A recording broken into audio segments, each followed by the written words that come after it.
जय हिंद, वंदे मातरम। प्यारे दोस्तों, आज हम दो गौरैया भीष्म साहनी जी के द्वारा लिखित इस कहानी को पढ़ेंगे। आइए सबसे पहले भीष्म साहनी जी के जीवन परिचय पर प्रकाश डालते हैं कि भीष्म साहनी हिंदी साहित्य के बहुमुखी प्रतिभा के लेखक हैं। उन्होंने अपनी कहानियों में देश के विभाजन और मानवीय मूल्यों का मार्मिक अभिव्यक्ति किया है। इनका जन्म 1915 और मृत्यु इनकी हुई है 2003 में। आइए प्रकाश डालते हैं दो गौरैया इस कहानी के ऊपर।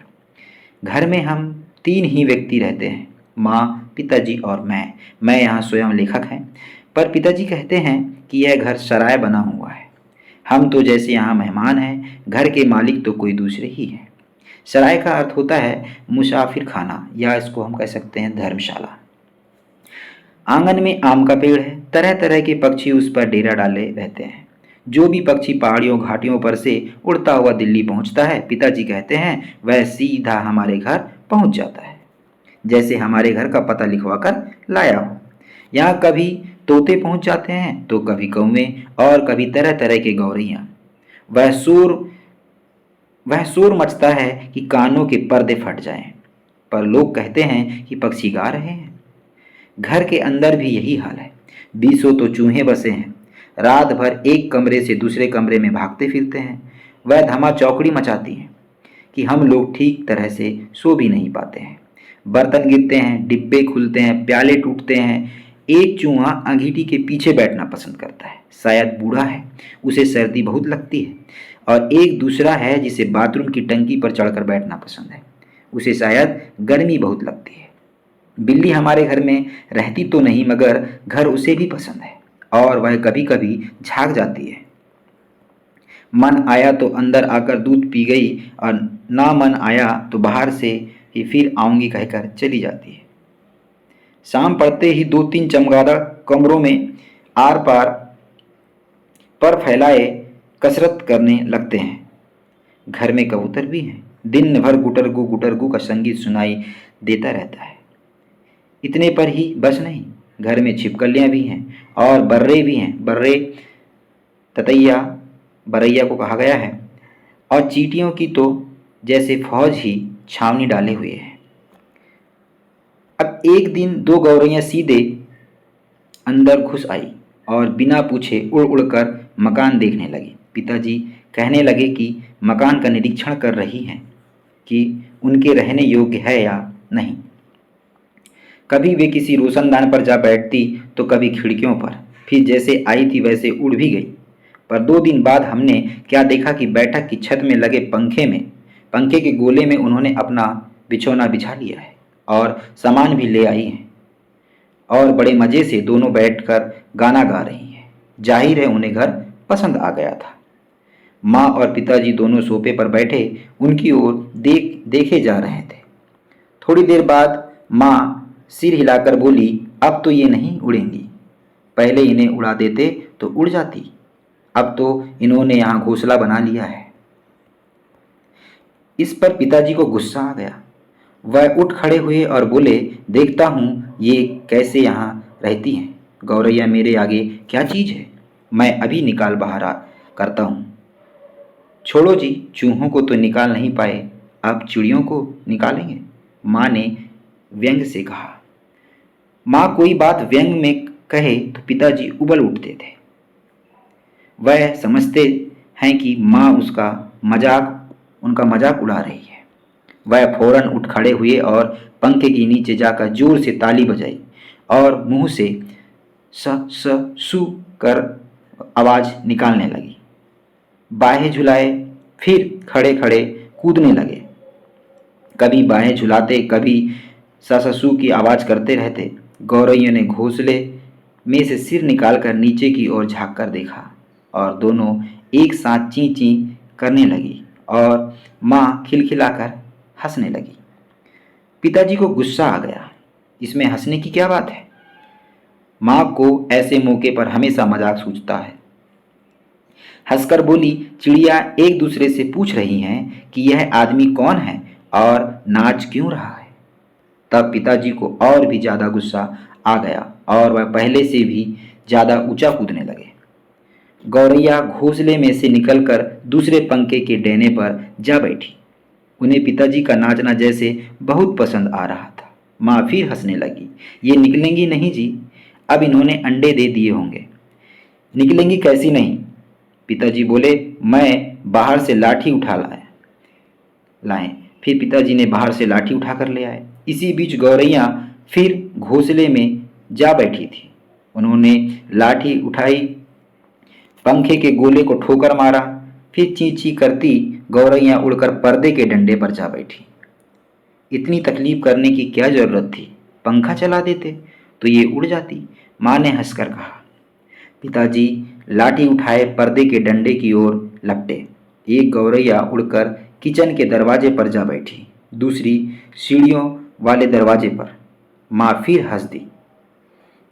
तुम तो बड़े समझदार हो जी, अभी दरवाजे खुले हैं और तुमने गौरैयों को बाहर निकाल रहे हो। माँ का कहना है कि सभी दरवाजे खुले हुए हैं और आप गौरैयों को बाहर निकाल रहे हो।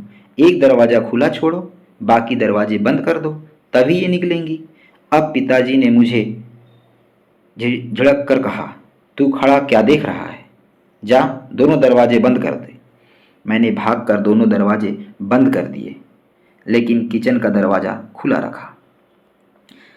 पिताजी ने फिर लाठी उठाई और गौरैयों पर हमला बोल दिया।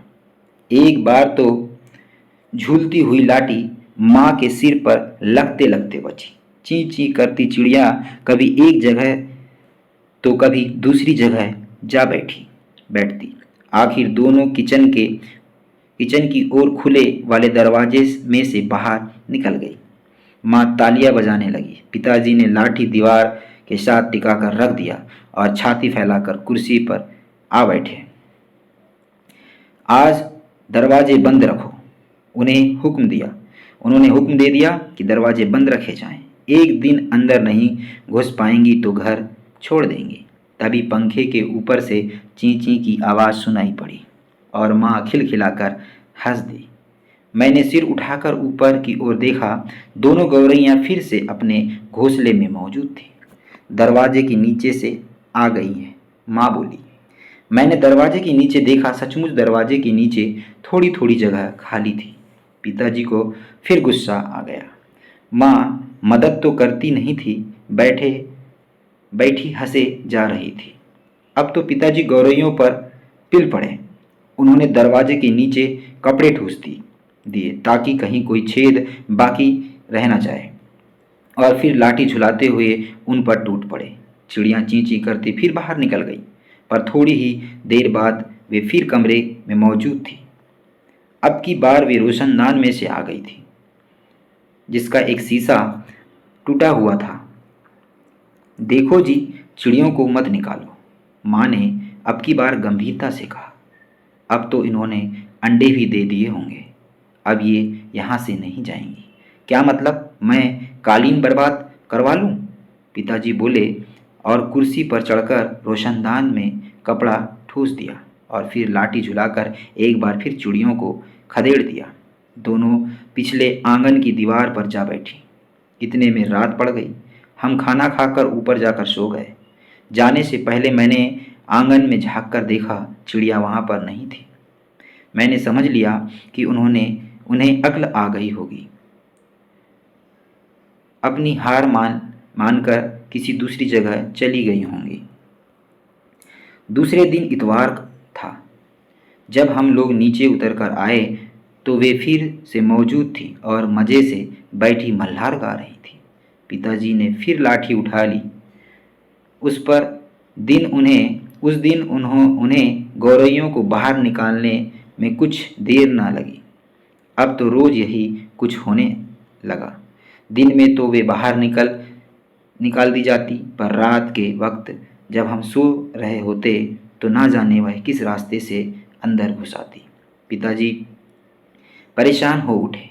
आखिर कोई कहाँ तक लाठी झुला सकता है? पिताजी बार बार कहे, मैं हार मानने वाला आदमी नहीं हूँ, पर आखिर वह भी तंग आ गए थे।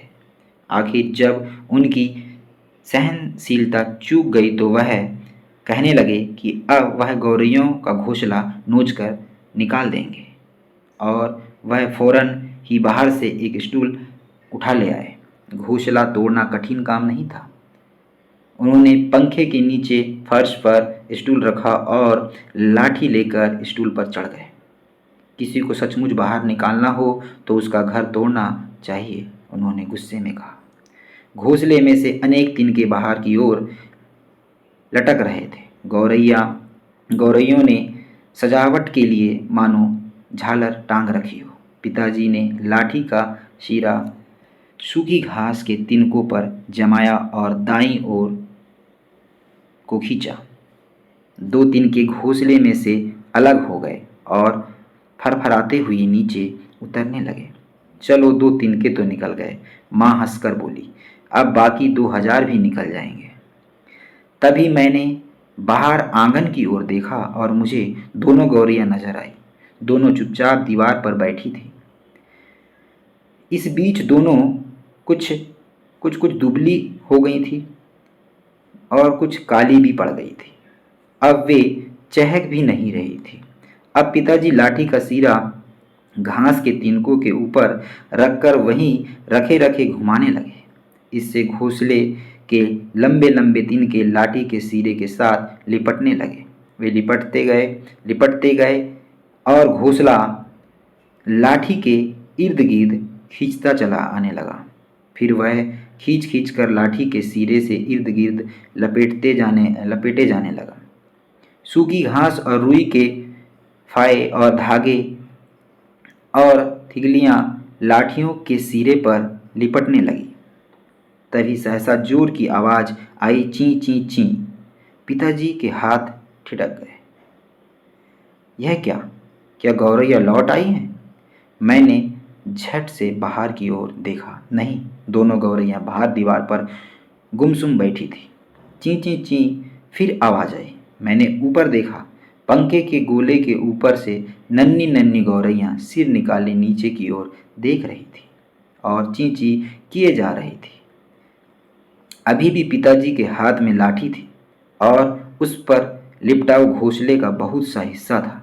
नन्ही नन्ही गौरैया वे अभी भी झाके जा रही थी कि ची ची करके मानो अपना परिचय दे रही हैं। हम आ गई हैं, हमारे माँ बाप कहाँ हैं? मैं आवक उनकी ओर देखता रहा। फिर मैंने देखा पिताजी स्टूल पर से नीचे उतर आए हैं और घोंसले के तिनके में से लाठी निकालकर उन्होंने लाठी को एक ओर रख दिया है और चुपचाप कुर्सी पर आकर बैठ गए हैं। इसी बीच माँ कुर्सी पर से उठी और सभी दरवाजे खोल दी। नन्ही चिड़ियाँ अभी भी हाफ हाफ कर चिल्ला रही थी और अपने माँ बाप को बुला रही थी। उनके माँ बाप झट से उड़कर अंदर आ गए और ची ची करते उनसे जा मिली और उनकी नन्ही नन्ही चोंचों में चुंगा डालने लगे। माँ, पिताजी और मैं उनकी ओर देखते रह गए। कमरे में फिर से शोर होने लगा, पर अब की बार पिताजी उनकी ओर देख देख कर केवल मुस्कुराते रहे। तो इस प्रकार थी हमारी 2 गौरैया भीष्म साहनी जी के द्वारा लिखित ये कहानी। आप सभी को यह कहानी अच्छी लगी हो, समझ में आई हो। धन्यवाद।